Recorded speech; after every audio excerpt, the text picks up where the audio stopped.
not too long ago, we were talking about the trees, and well, for many of us, this goes back probably close to 10 years now. There was a gentleman that, and many of us even before that had read in the Bible that the trees of old, like the one that is described in the Bible in Lebanon, was massive, and that entire multiple cities existed underneath its boughs, and that it was just massive. And it seemed so outrageous at the time. Until about, I guess it was about 10 years ago, a gentleman, and I can't remember his name right now, unfortunately, but he come out with a video and he called it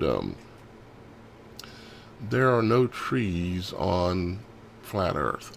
I think is what he called it. Yes. And yeah, Yes, I've seen it. yeah, yeah. And and I was kind of down that rabbit hole a little bit, but I'm gonna give him credit because he really did a fantastic job of showing us that there are remnants of these giant trees all over our world. Okay, all over everywhere, and he did a really good presentation. I bet that you can still find it somewheres. If you can't find it on YouTube, It you can is. find it. I watched it Is 3 days ago. I looked it up. Did you? Yes, I Okay. did. So it's still on YouTube, and they can find it by searching "There Are No Trees on Flat Earth." Right? Yes. Okay. I found it through an And article I ran across from somebody else. and no matter what you think about the highly apparently divisive concept of round ball or flat Earth or all this kind of stuff, just ignore that for the moment and go look at it to understand that there are and were giant trees all over this planet, all over this plain it, as you might say. You know, plain it, like a cigarette, means a smaller version of something that is bigger. Well, Yeah. and my thing on this is to me this is a theory that I'm continually working on. I was not there. I did not see it with my own eyes, but these are the 6,000 pieces of the puzzle that I've been putting together for quite some time. Because it's not just one piece of information, it's thousands of pieces of information that overlap and just make congruent sense.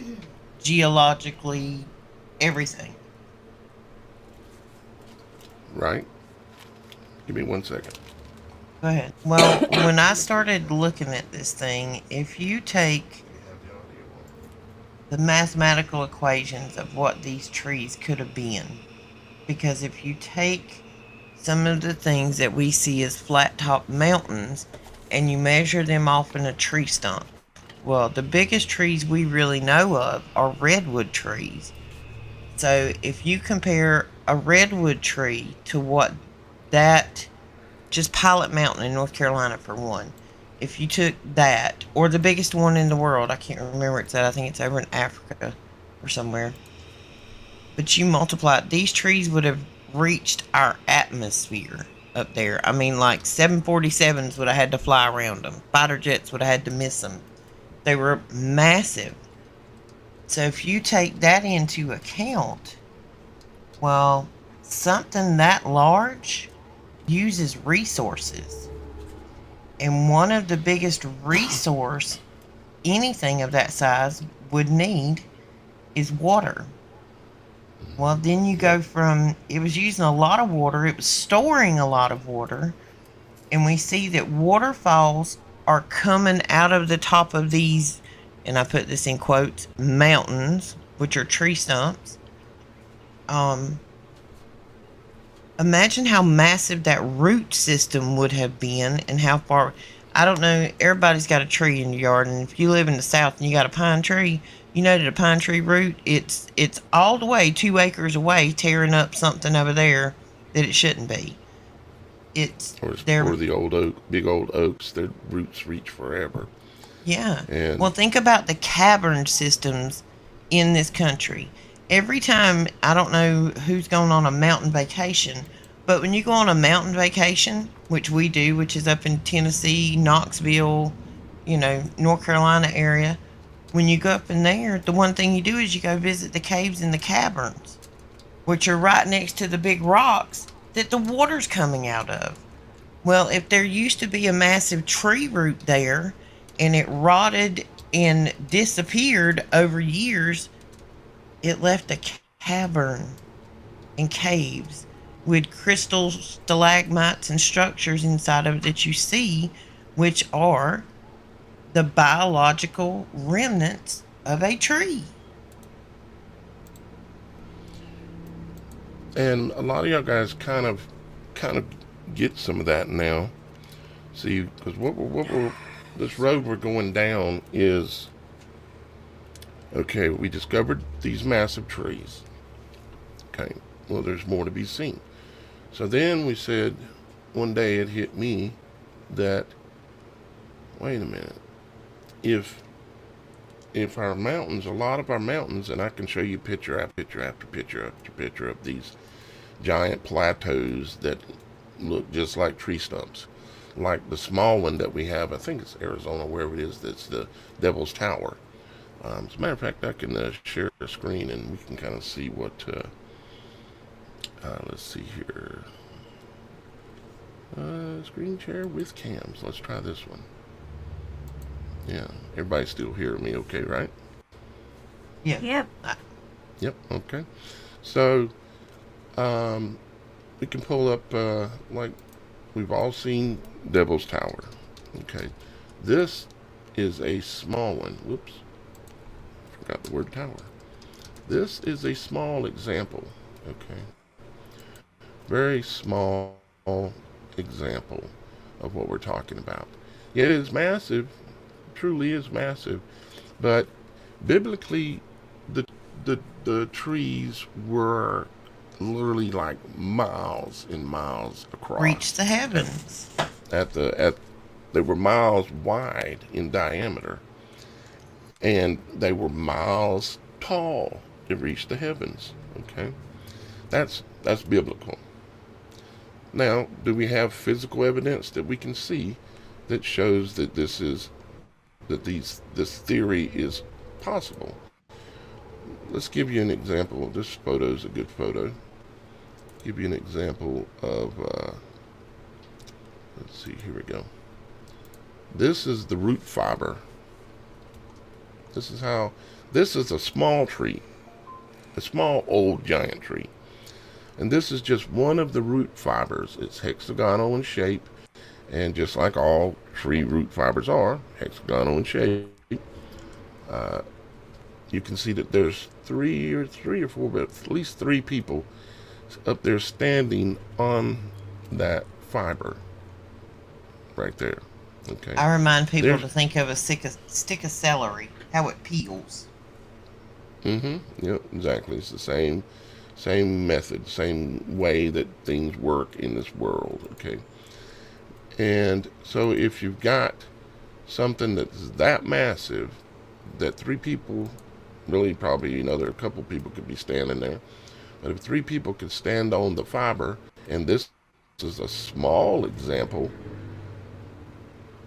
what would the big examples look like? They would be miles and miles wide, and they would be miles and miles tall. Now, okay, let's assume that all of us here aren't crazy, and let's assume that that's true, that there were and still are the remnants of these giant trees all over the world. There was a day when it hit me. I was out back and I was messing with, my neighbor gave me a big stump of lighterwood. It's just the remnants of a pine tree stump, the part that was kind of mostly underground. That had been dug up, and he had it, and he gave it to me, which I was grateful to get a stump of lighterwood, because it's $10 for a bundle this big, basically, if you go down to the store and try to buy it. So have this thing, and I'm messing with it, and I peeled it off, and I've done it before, and I smelled it. But I smelled it with new eyes and a new brain and a new way of looking at things. When I smelled it, I smelled gasoline. And my brain went to work. It said, holy shimolies, we've got the roots of trees that smell like gasoline. The trees are storing massive amounts of energy under the earth. And if this pine tree stored this much energy that you can just strike a match and stick to it and it goes woof and catches on fire because it's got gasoline in it, hydrocarbons, okay? If that's going on, then what else is there? So, okay, if the trees were massive, then you've got coal, because if you look at coal, it comes out of veins in the ground. Veins, Gold. like roots.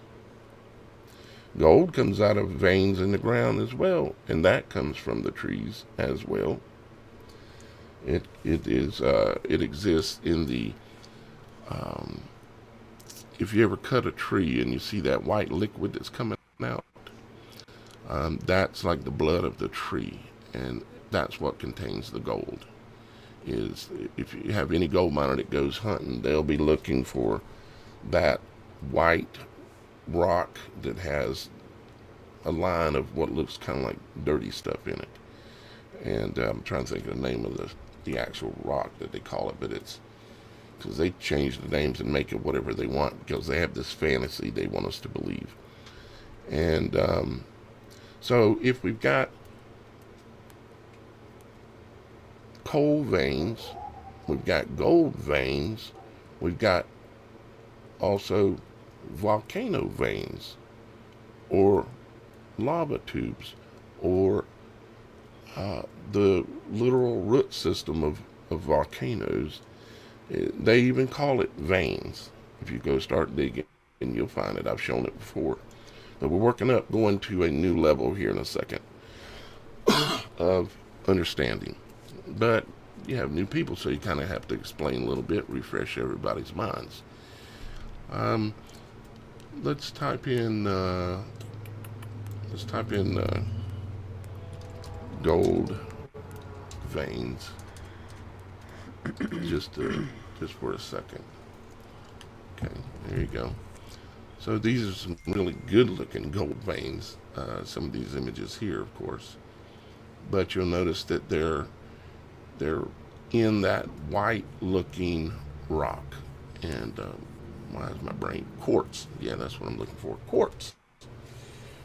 They're in the quartz. The quartz is the petrified remains from the tree. And you can see, if you look at this right here, let's just pick an image. Let's just pick the one right here in front of me. If you look at that and you open it up, I need to zoom in and get a little bit, I guess. You can see, if it's not completely clear here, but you can see it looks like wood grain running across. And then you got this gold settled into these veins. Okay. And again, this quartz is, or was, the blood of the tree. Okay. And it converts into this quartz over time. Let's look at coal veins. Coal veins. Alright, let's see here. Lots of pictures. Here's probably a good one. Let's click on this one. Let's take a look at the coal vein, okay? So you got a coal vein. Now, this is obviously, again, a highly rich remnant of wood that still contains its hydrocarbons from when the tree was alive, and sucking that energy down and storing it in the tree trunk, the tree limbs, but especially in the root itself, the lower part of the tree, and the root ball, all that. It will store it in there. And so you have coal that is produced by the trees. And you have, let's see, you got like gasoline and oil. What we're talking about is just different transformation, Breeds. different breeds, different transformation, or what's the word I'm looking for? Transmutive states of matter. Different transmutive states of matter. Well, The essentially, if you take coal and put it up under heat and pressure, you get a diamond. So if you take a tree and mm-hmm, put it up under heat and pressure, you get coal. The more heat and pressure you get a diamond. The most expensive mm-hmm, things on earth: gold, diamonds, silver, copper. they're all coming from the trees. Here's another image example. All these different layers of this stuff. And, you'd have to take some time to study because this has all been cut down. You can see it's been drilled through and then blasted out, drilled through and blasted out so they could see what's there and get access to the minerals that they're looking for, whether it be coal or whether it be gold or whether it be something else. So coal, gasoline. Let's look up oil just to see what we see, and I don't even know what we'll see. But let's look up oil veins and see. Well, we got Ragnarok. oil, Ragnarok oil veins. We've Ragnarok got means basically the apocalypse in Vikings. okay, Wow. and if you study areas that are being, you might say, where they're putting in a lot of oil wells and stuff, you'll notice that the oil wells will tend to follow lines. They're following where the oil line, which is basically the root vein or one of the veins that was off of that tree that held all those hydrocarbons that came from above, that came ultimately from the sun and all other processes that create and allows that tree to store that energy. Um, and then you've got, after you have oil veins, there's this other thing called, let's see here. Let's try this word. Let's try lava veins. Lava veins. And some of you have heard me talk about this before, and yeah, we're going further than this too. But again, this is somewhat of a little review. Um, Too, so you've got it. Mud Fossil Go ahead. University. Mud Fossil Mm-hmm. University goes into great extents on the chemical compounds of all of these things that are found within these mud fossiled tree stumps and giant remains. And if anybody's ever interested in checking out his channel, he has a lot of awesome knowledge, a lot of evidence, and it's all the stuff that we're saying, just a bit more extensive.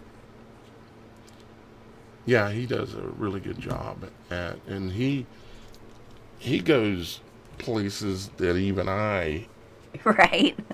haven't been there yet. He talks about the remnants, the petrified remains of what looks like what he says it looks like. It is really impressive, like dragons and giant fish and giant all kind of stuff. And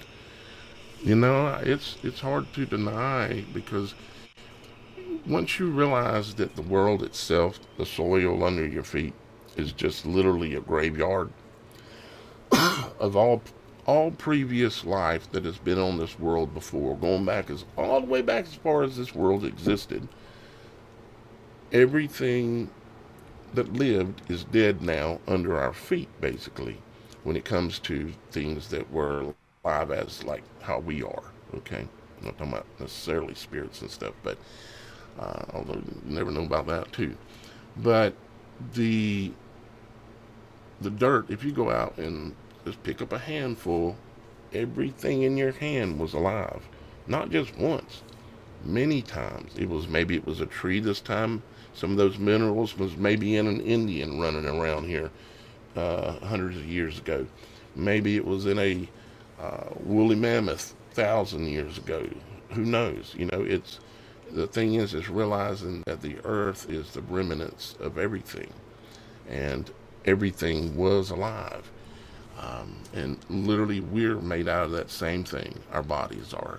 Not our spirit, not our soul, but our bodies are as well. So where I'm kind of getting to here is, they want to give us these images. Let's just pull up one of their images here. They want us to see this. What do they want to show us? Because they're the scientists, right? They're the smart ones. But we know that this world is led by liars and manipulators and thieves, and they want to deceive us and make us believe what they want us to believe, because they don't want us to discover literally the things that we're talking about on this show right now. If you look at this example here, it's representative in a way, but it's ultimately wrong, because down below this ancient tree stump, you would have the remnants, like the lighter wood.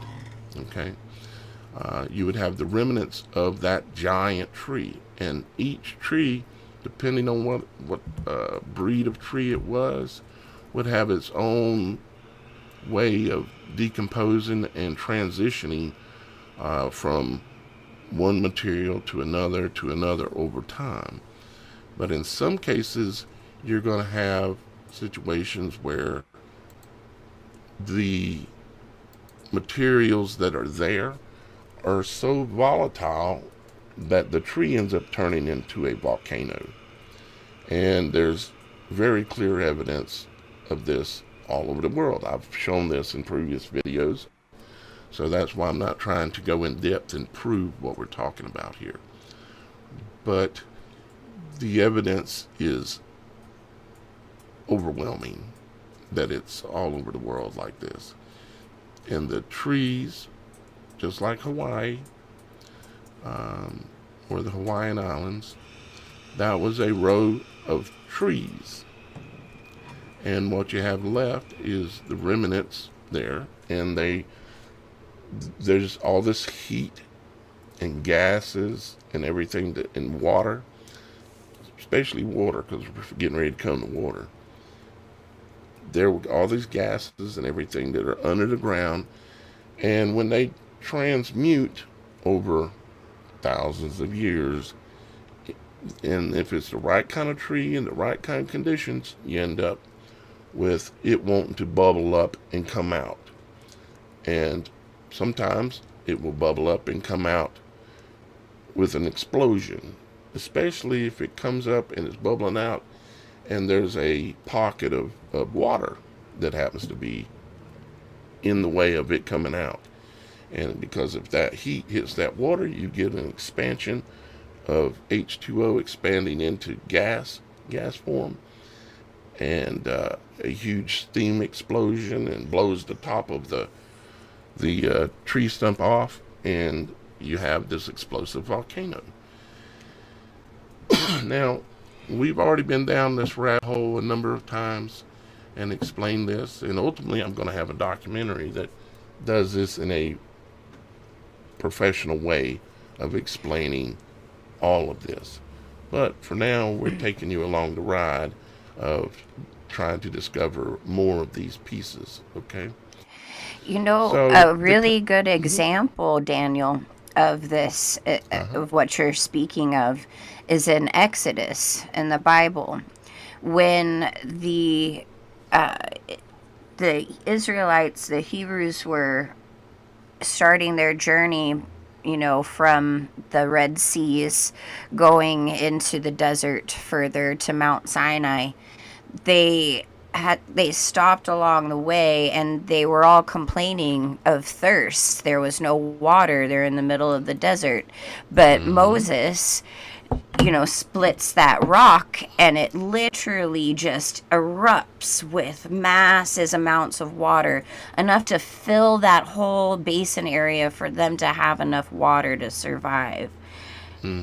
Which is one of the great miracles. But that's like that same concept. It just shot out. It was already in there. And he was up on a high place, likely the remnant of a tree.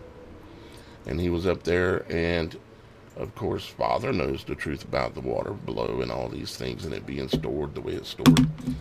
And of course, he struck the stone, and supernaturally, it was given the power to summon a breach in that water that was there, and just spews out. Roxy started talking about it earlier, and we'll just go and get directly to the point here, very deeply, as a matter of fact.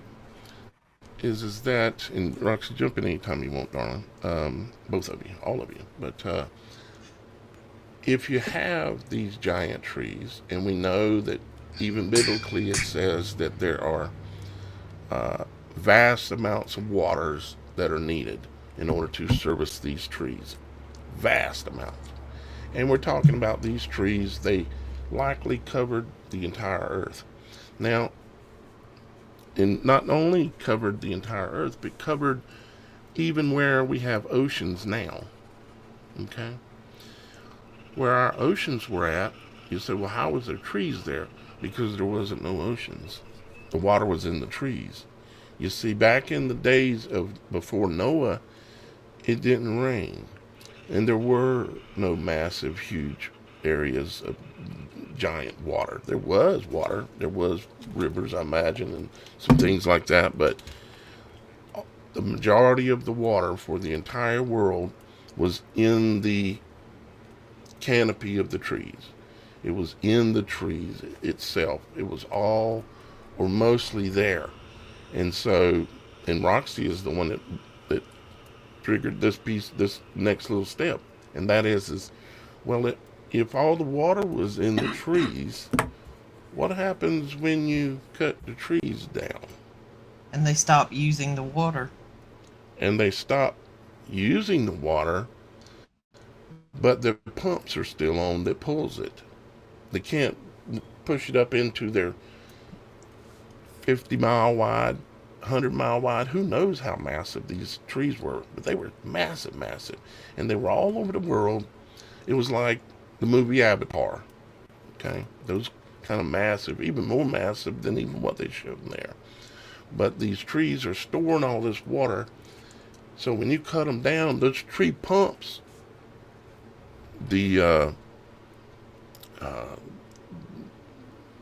all the root systems that are down there connected to all the underground rivers and all the water that's there that's servicing that tree, it's not going to immediately cease. That water has now got to go somewhere.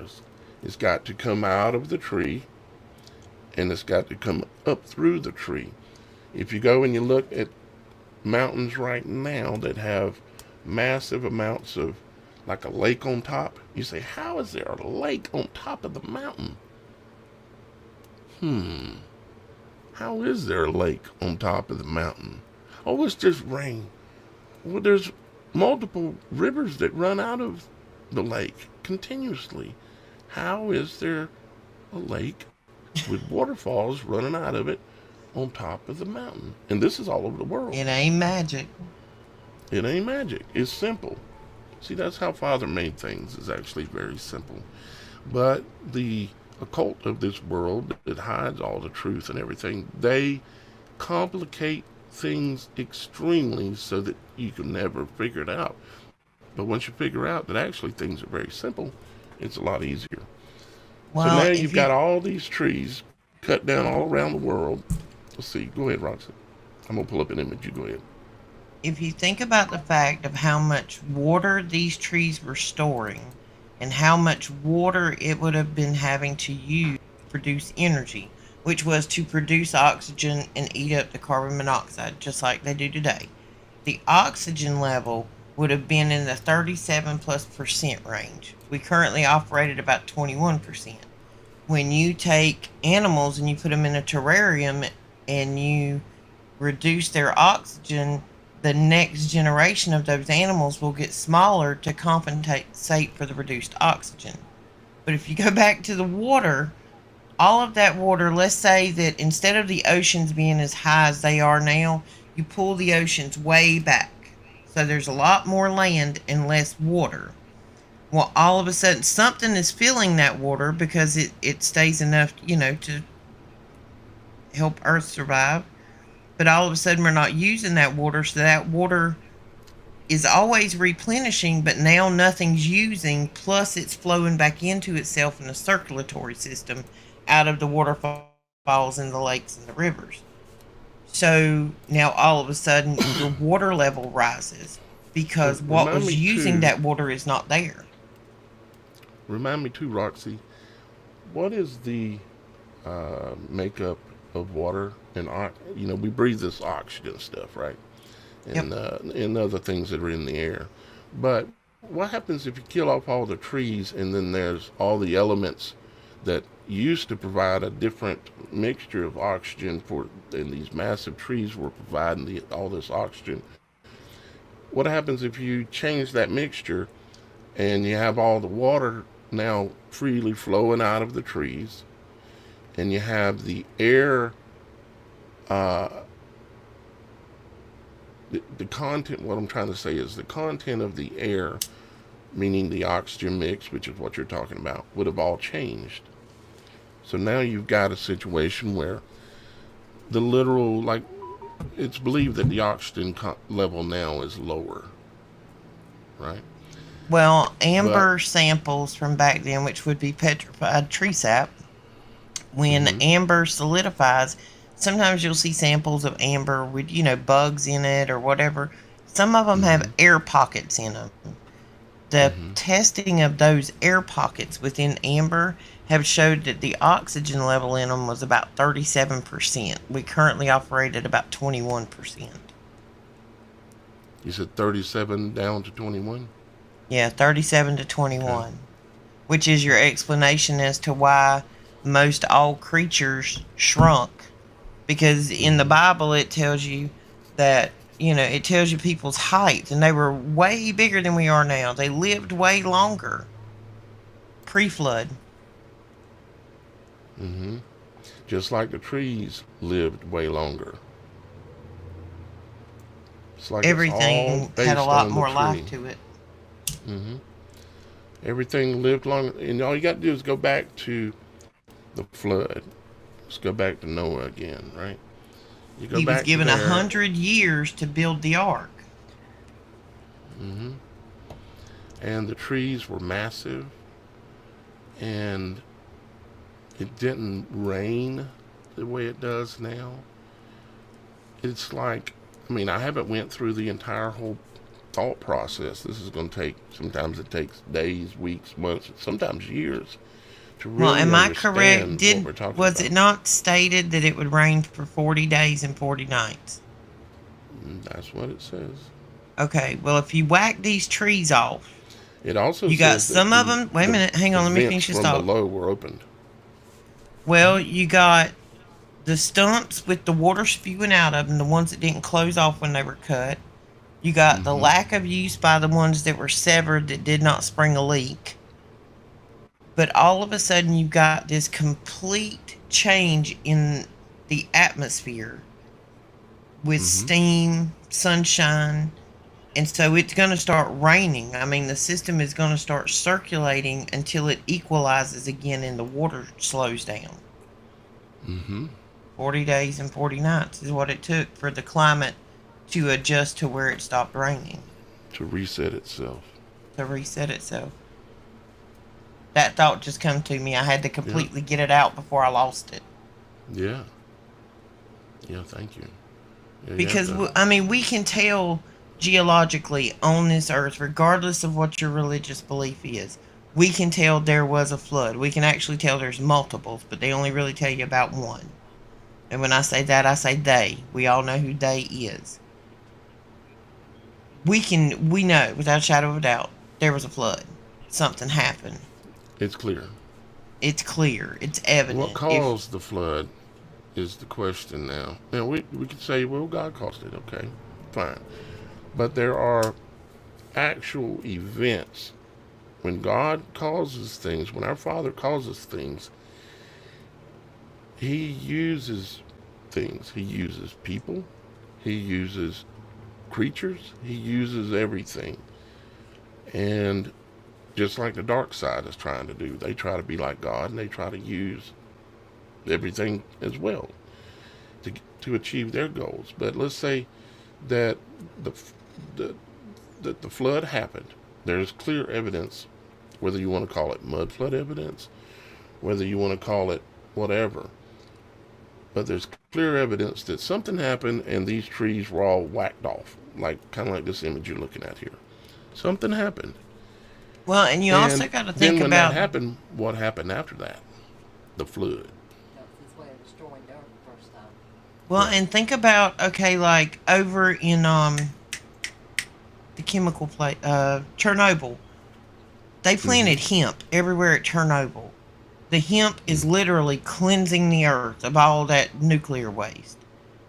Plants are filters. Trees are filters. All the contaminants in the ground, these trees take them up, reprocess the chemicals. So all of a sudden, something of this size that just stops doing its job. If 80% of the employees in America stayed home tomorrow, we'd be in trouble. That's what the world was when 80% of the filter in the water consumption was just whacked off to keep the But yet it has monsters to go. from It has to surviving. go somewhere. And what it does is, it makes complete logical sense that if it's true, and I think it is, that you had these giant trees, because there's evidence everywhere. If it's true, if that's true, and we can see that they were cut down, then it's clear that water, and it would have just massively changed. It would have been a full-on reset.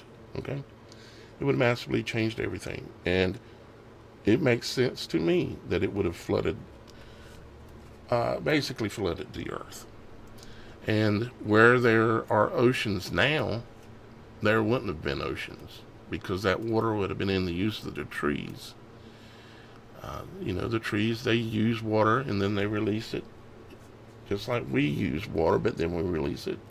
Everything is recycled. Nothing's ever created or destroyed, no matter what you do with it. It's all recycled, basically.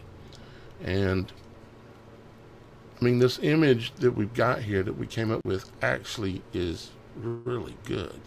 I mean, look at the lower areas of the below this giant tree here, and the water pouring down, just like up in the mountains where you see the waterfalls and stuff. Well, and even when you think about flooding the landscape. Think about the topography of the continents. I mean, there will be rivers where there were never rivers before because that water is so massive coming out of a stump that it's cutting gorges in the earth as it goes through. I mean, you know what I mean? It's even once everything subsides over time, these things are going to cut rivers where it's flowing. Rivers where there never were rivers before. Like things, it make you even think about things like these giant canyons around the world, and not just necessarily like the Grand Canyon. Think of wow, okay, right off of New York. Let me pull it up. As a matter of fact. Well, one of the biggest granite deposits in the world is right there in North Carolina, where they filmed Mayberry at. What is it? Not May. It's actually Mount Pilot. That area where Mount Pilot, the flat top mountain, is one of the biggest granite deposits on Earth. Sit. You can see it from space. They say. They say. They say. Aerial photography shows it. We'll leave it like that. They ain't never been there. But anyways. They say. Yeah. They ain't never been there. But they got some good satellite images of, low orbit.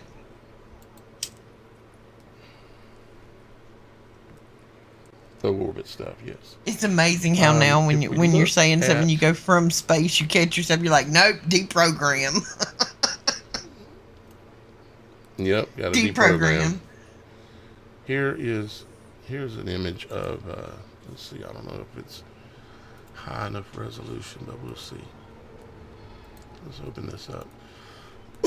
Okay, so this is off of Long Island, right? Off of New York. And if you look down here at the bottom, you see what's called, uh, depending on if you're on a phone or not, you should be able to see that. But it says Babylon Canyon right there where my mouse is at. And there's another one called Ryan Canyon, and there's the Hudson Canyon. Can you back out on that picture a little bit, please? Back out? Yeah. You mean Oh, like that? okay. Never mind. It's not going to do what I want it to do. Never mind. Go ahead. I'm sorry. We can, maybe we could do something else. Let's do, I wanted to do show you Google. something. Yeah, on Google Earth, that's what I was doing the Google other Earth. day. Like, if the ocean, we know the ocean level changes, If I sea can level find it. changes. But if you jack that bad boy way back, and you know, most continents have a little bit of a shelf around them, back off past that shelf, and that'll tell you what Earth might used to have looked like. Mm-hmm. I spent Yeah. way too much time on a minerals resource map the other day. Let's see what we see using their ball.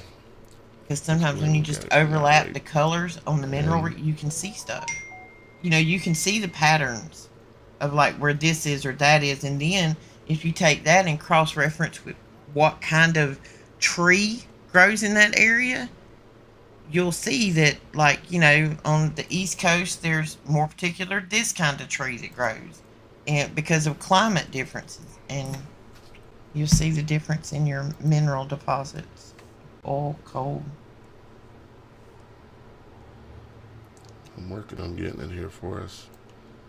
It's just, I'm kind of maxing out my PC a little bit, I think. Come on, you can do it. Well, you know, most continents have that lighter color around the edge where the water is more shallow. What if that water never used to be there? And if didn't. you, well, when I take the map, I actually got a copy of a map where someone had removed the water, you know, like back the water all the way out. And there's a lot of singular continents that wouldn't have been singular. I mean, there'd have been a lot more land mass there, a lot more land bridges. Yeah, you can see it. You That's can a see deep here. gouge there. This canyon right here, all these canyons, they're all bigger than the Grand Canyon. That's one thing you have to realize. You can go look that up and prove it to yourself. But these canyons, this is where obviously water ran off of what used to And be cut the land. the highland, you know. And you can see that a Yeah. whole lot of water run off at some point and cut these Yep. gouges in the side of the plateau, you might say, here, or the planet. It Yeah. cut them, a ton of them. And It cuts you them right also on happen to further then out, run too. into, and look, even got some tree stumps out here that are still there. Now, I'm not going to say that this map is accurate as to what really is there. I'm assuming that there's a lot of these canyons there that are true there, and I've went and looked up some video of a lot of people going out and diving on some of these canyons, so apparently they're there. What I'm saying is I don't believe everything I see on Google Earth. But if you're looking here, though, it looks like we've got some tree remnants that are out there in the ocean, and Yeah. we've got all this area where the water massively ran off at one point. And then after it ran off, ultimately, it then filled back up and flooded. So there's been multiple events. Just to get this topography, you have to have a massive runoff and then another massive flood on top of it that never receded all the way. You know what I'm saying? Yeah, see, this all started for me beyond the trees when I had to figure out why different seas had different salt contents, different bodies of water. Because if it's coming out of the tree, or excuse me, the waterfall, as fresh water, it's coming down a river, it's still fresh, it drains into the ocean, it's salty because of evaporation. The ocean evaporates. There's salt in all water, just the salinity of it is different.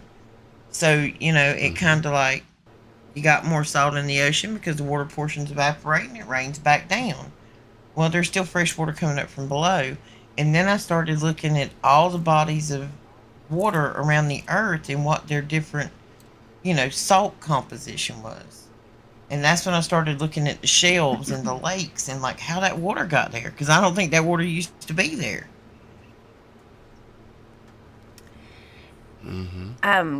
Just out of curiosity, have you guys looked in much on the Mariana Trench? I think that's what it's called.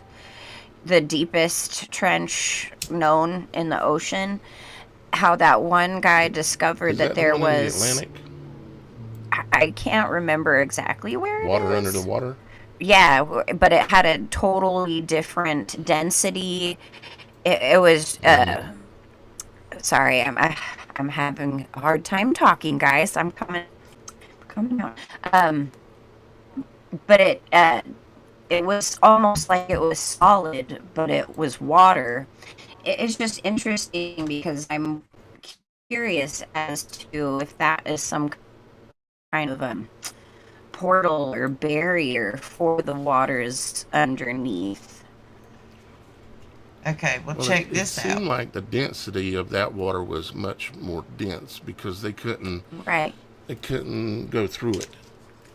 And I do remember seeing some things about that. Well, this is where my salt research took me, Shannon.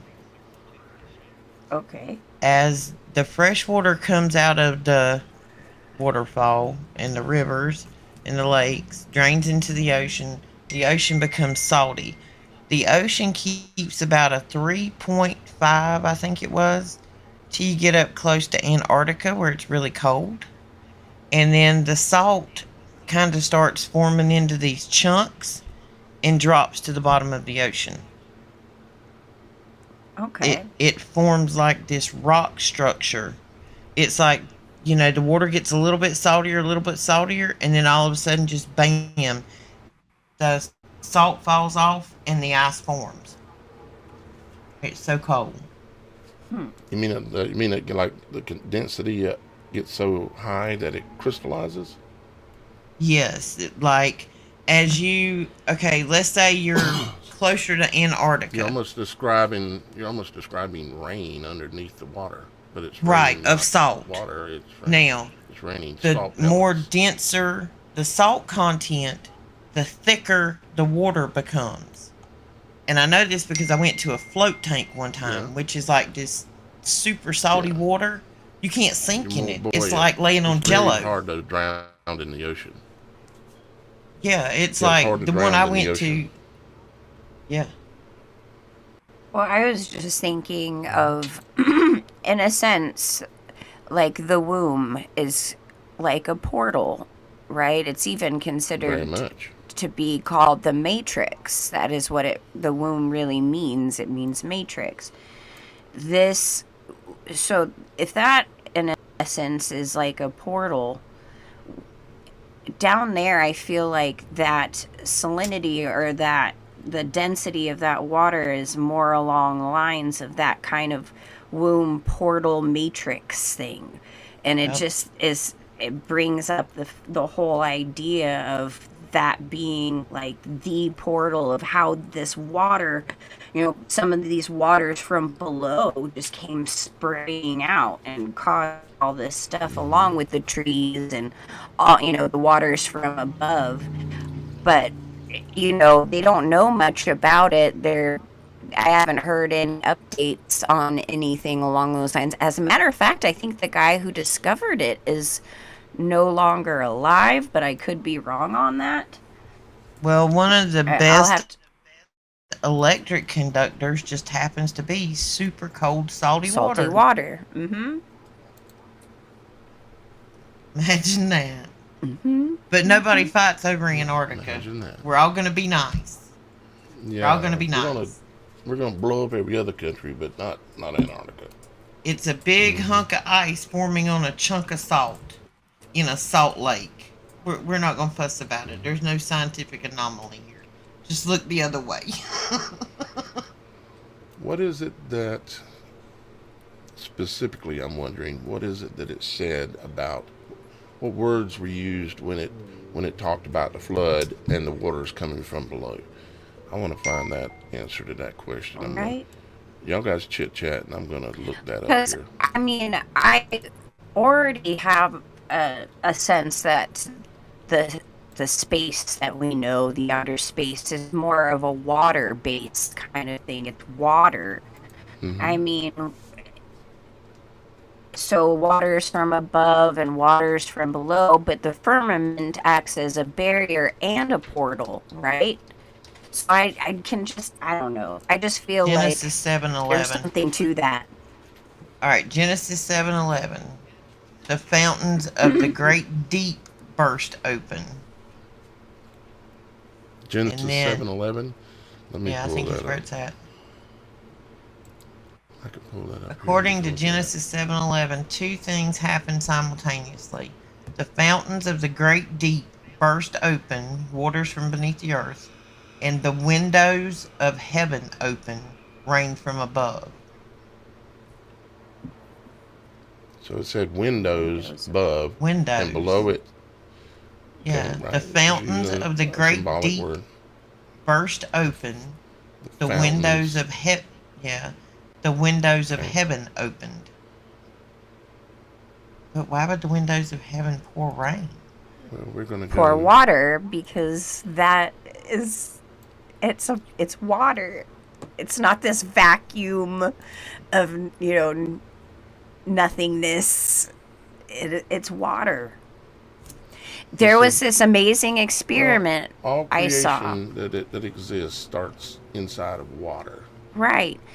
And there was All this life. amazing experiment that I had seen. I can't remember if it was at Harvard or it was one of those big places, that they had this water and then they shot sound frequency through it, and it created a star like formation.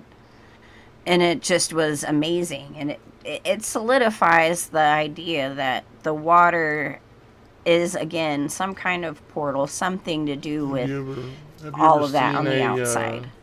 Shannon, have you ever seen a video of someone with a bright light down in the ocean and someone's filming them from a little ways away? Uh-uh. Yeah, I we don't should believe probably- I have. Might look that up, but it looks like a star in the sky. That's what it looks like. If you zoom in on a star in the sky, you see what looks like a light source you're looking at it through water, and it's because we are. Yeah. But you can go find NASA and they'll give you a real complex reason why that is. But Roxy, what was that? Genesis what again? 7:11. 7-Eleven. Can't forget it. 7-Eleven. Okay, so let's go. We're there at 7-Eleven now. Okay, let's back up. Let's go back up to just the beginning here. Okay, y'all mind if I read just a little bit? Go for it. All right. So Genesis 7:1, and the Lord said unto Noah, Come thou and all thy house into the ark, for thee have I seen righteous before me in this generation. Of every clean beast thou shalt take to thee by sevens, the male and his female, and of the beasts that are not clean by two, the male and his female. The fowls, and there's a lot of things I could stop and talk about here, but I'm trying to get to what we're really focusing on at the moment. Of fowls also of the air by sevens, the male and the female, and keep seed alive upon the face of all of the earth. For yet 7 days, and I will cause it to rain upon the earth 40 days and 40 nights. And every living substance that I have made will I destroy from off the face of the earth. And Noah did according to all that the Lord commanded him. And Noah was 600 years old when the flood of water was upon the earth. And of course, him being that age, it would be interesting if we could just see right now how big Noah was. He was compared to us in reality right now. When he was 600 years old. When the flood of waters was upon the earth. And Noah went in, and his sons and his wife and sons' wives with him into the ark, because the waters of the flood, of clean beasts and of beasts that are not clean, of fowls and of everything that creepeth upon the earth. There went unto Noah into the ark the male and the female, as God had commanded Noah. And it came to pass after 7 days that the waters of the flood were upon the earth. In the 600th year of Noah's life, in the second month, the seventh day of the month. So in the second month, to me, that would be lunar month. That would 17th. It's the 17th day. 17th You said day? 7th. Yeah. 17th. Oh, I said 7? Okay. Yeah. So the second month, to me, that'd be like May. But that's just an opinion thought, but I think that's like May. Second month, the 17th day, so like this, around the 17th of what we consider to be May, because we've been lied to about our days and months and calendars and everything anyways, as well. The 17th day of the month, the same day, were all the fountains of the great deep broken up.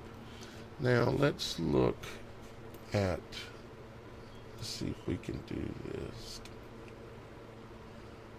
Let's look at some definitions of some things. Let's try to think which is my Okay. right. When we're talking about the size of what they were, the original measurement of cubit was from the bend on the inside of the arm at the elbow to the end of the index finger, or the second finger, bird finger. That was like 18-20 inches is what the cubit was based on, because of the size we think of ourselves as now. Mm-hmm. If you go back and redo that math as to what size they might have been, so you'd have to redo your measurement on the cubit, it'll tell you how big they were. Yeah, it would give you a very... the size of the ark idea. is not what you think it would have been. Right. If you do that math, it's bigger than the biggest cruise ship on the ocean right now. Way bigger, probably. I mean, we all thought, how did they get all the animals on this thing? And, and I think there's a lot of this. It's like the Bible, the whole Bible. There's a whole lot of symbolism going on, And so some people wonder, how did he get all the animals on the ark? Well, again, there's a whole lot of symbolism going on, and I'm not going to claim I understand it exactly, all of it. But yeah, if you look at the cubit and start looking at the trees, the animals, the people, I mean, we're talking major difference. Let's see. Let me see which one of these words we want. Icon to look of at the here. Seas is the current largest cruise ship. I can't remember what the name of it was. I did the math the other day. Noah's Ark would have been bigger than the Icon of the Sea. I think it's by about 6%, 10%. That's a big ark. That'd be a big ark. That'd be a That massive ark It'd has... be the size of a modern city. That one, that cruise ship can hold 7,600 people. Has 20 decks. It can hold how many people? 7,600 people. Now that's, Icon. cabins, full cabins and staff. Mm-hmm. Maximum capacity is 7,600. It normally carries about 5,600 on a double occupancy cruise. Well, and there are parts of that ship that are sectioned off for activities and other things Yeah. built into it too. So Oh yeah, Cargo. if you took out, let's see, it has 8 themed neighborhoods, a aqua dome performance, a water park, Broadway style shows. I think there's like 3 decks. So if you put all the people in those spaces, you have 10,000 capacity ship easy. That's a lot of people. So here's the definition of fountains. It's H4599 in the Strong's Dictionary, which is Hebrew. It translates back into Hebrew, and it says, as a denominative in the sense of a spring, a fountain, also collectively, figuratively, a source of satisfaction, fountain, spring, well, and that's fountains. And then it says the great. Let's look at the great. That's 872.27. So it's talking about some fountains that are the great. Okay, does it talk about the earth wobbling? What? The Bible? Yeah, when this No. happens. The waters, hang on. This Don't would know have that thrown the it- whole earth off its axis to take these trees and displace them. Nowhere in the Bible does it say the earth moves. It says it's stationary. And it even says it's unmovable. Yet we're flying through space on a ball. Okay? Well, Yeah. we don't believe in the Bible. So the great, I'm just looking to see here, but keep your thoughts going or whatever. I'm just doing one thing at the same time. We're all here trying to figure this out. I'm sorry, I forgot to talk. I went to reading. I mean, I'm thinking of the mathematical, like a tree that massive, its weight falling. Where'd the tree go? Because there were to be a blooming crater up under where that monster fell. And Well, so there should then be you that, you and think there should about the also be shifting some of all remnant of that somewhere. weight at once. which book in the Apocrypha talks about the archangels being asked to cut down the trees? Because I know it talks about that, and I can't remember which book it is in the books of the Apocrypha. If it's Jubilee, I can't remember. If you if anyone knows, please let us know in the comments. Because to me, I'm figure that thinking maybe the angels took those trees or did something with it, or I don't know. There has to be some more Daniel 4? explanation. Right. The Daniel 4, the dream of the chopped down tree. I don't know. Hang on, I'm looking. I'm doing some searching. I'm sorry, guys. I know I quit chatting out there, but my brain went to thinking. Well, okay. I mean, my science brain kicks in, and I'm thinking to myself, those trees, the actual weight of that tree, if we're talking about a stump, because those are clean cut. Okay, my ex-father-in-law was a tree dude. That's what he did. He was a logger. Sorry, can't think of the word. I've seen him cut a lot of trees. If you cut a tree with a chainsaw, if you're standing beside it, you cut that tree at a wedge so it'll, fall in a particular direction. Right. The only time I've ever seen a tree of any great size be cut that flat was with a saw blade. And even most of the time when it does kick off of that stump, it leaves a dent in the stump. But either way, if the tree falls, it's going to leave a dent in the earth where it fell. So were they clean cut and lifted up? Did the angels take the trees with them? Who took the trees? Where'd the trees go, man? Well, it's a fair enough question. They stole our trees. I'm looking for the answer every day. I need this answer. This is my everyday quest. It's always who took it, who stole it, I always think somebody stole or something. what happened to it. Or what? Yeah, That did God transform it into something else? Like, God has the Well, and power to do that. see, this is where my whole brain went the other day on the whole mineral deposits, because we know that when biomaterial breaks down, it turns into a different chemical composition. There's granite, there's there's coal, we've talked about all of them. So then I started looking at like topographical maps.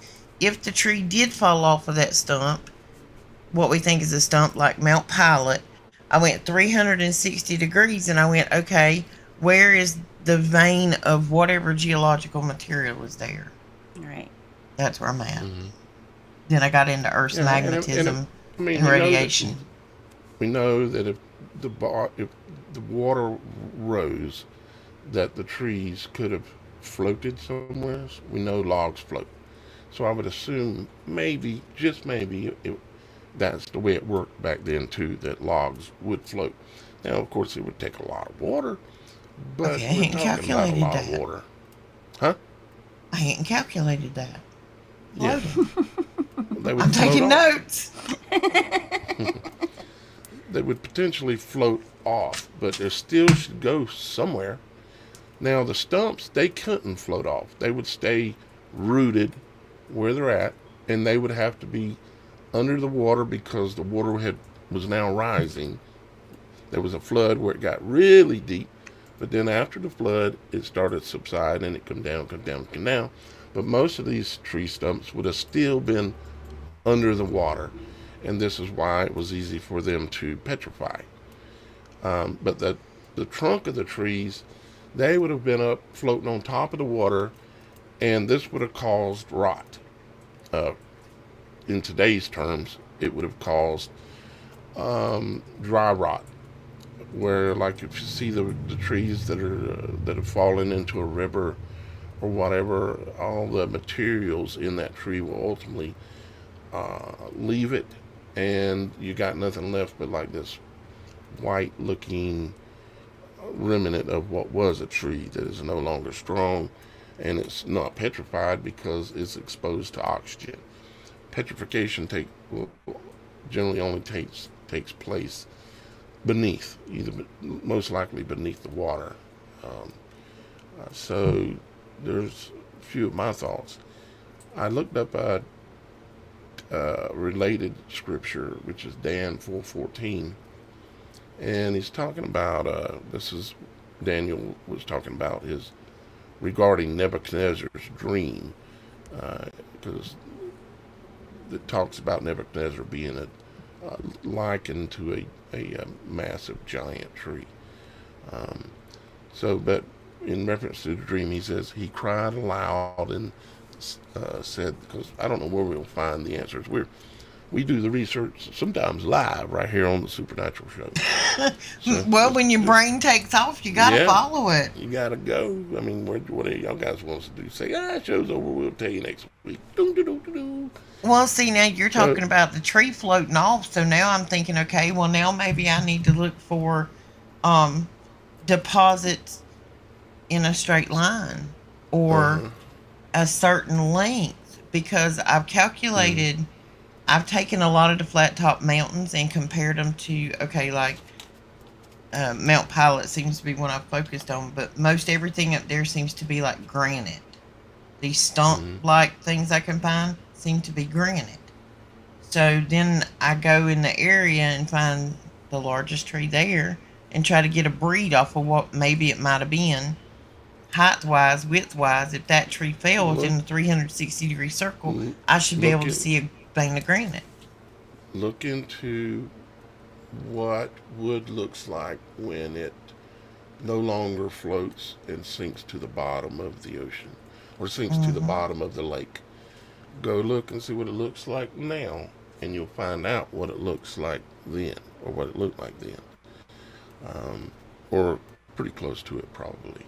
It's going to be different in some way, but I bet we'll find it. I want to read this real quick. He says, hew down the tree and cut off his branches, shake off his leaves, and scatter his fruit. Let the beast get away from under it, and the fowls from his branches. And it's referring to Nebuchadnezzar as a tree. Let's keep going. Nevertheless, leave the stump of his roots in the earth. That's interesting. Even with a band of iron and brass, in the tender grass of the field, and let it be wet with the dew of heaven.